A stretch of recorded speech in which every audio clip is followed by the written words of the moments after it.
merasa tidak cukup hanya karena kamu perempuan, atau merasa tidak boleh lemah hanya karena kamu laki-laki. Sejak kita kecil, kita belajar membaca, menulis, menghitung, tapi tanpa sadar kita juga belajar menerima label. Anak perempuan harus rapi, anak laki-laki jangan cengeng. Awalnya itu cuma kata-kata, tapi lama-lama jadi batas, jadi beban, jadi suara di kepala yang bilang kamu tidak bisa.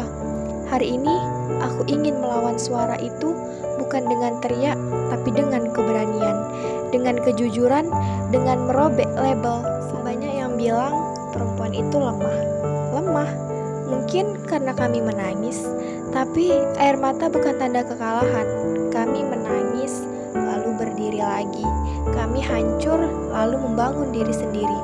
Kelembutan bukan kelemahan, dan kekuatan bukan milik satu gender. Karena adalah pikiran yang masih membatasi. Tempat perempuan di dapur. Memasak itu baik, tapi kenapa hanya perempuan yang diwajibkan? Dunia berubah. Perempuan bisa jadi menteri, arsitek, peneliti, atlet, bisa berkelana, bisa memimpin, dan tetap bisa mencintai keluarganya. Karena tempat kami adalah dimanapun kami ingin tumbuh. Kemudian perempuan gak boleh berbicara. Kalau perempuan diam, dibilang lemah. Tapi kalau perempuan bicara, dibilang kasar.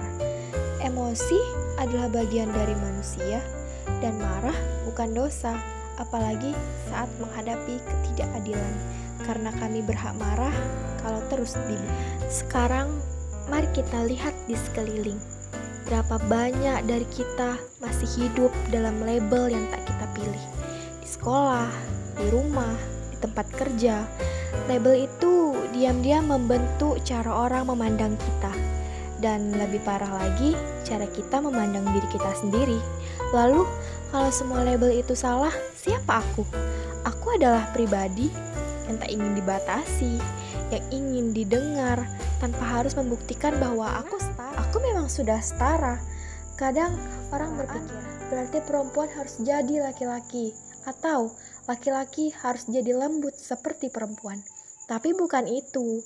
Kesetaraan bukan berarti semua harus sama, tapi semua harus diberi kesempatan yang sama untuk tumbuh, untuk memimpin, untuk gagal, untuk bersinar. Mari kita robek semua label yang tak perlu, ganti dengan yang baru. Berani, bebas, kuat, lembut, peduli, setara. Karena aku bukan hanya laki-laki, bukan hanya perempuan. Aku adalah manusia, dan sebagai manusia, aku layak dihargai tanpa syarat. Kita tidak dilahirkan untuk sesuai harapan orang lain, kita lahir untuk jadi versi terbaik dari diri kita sendiri.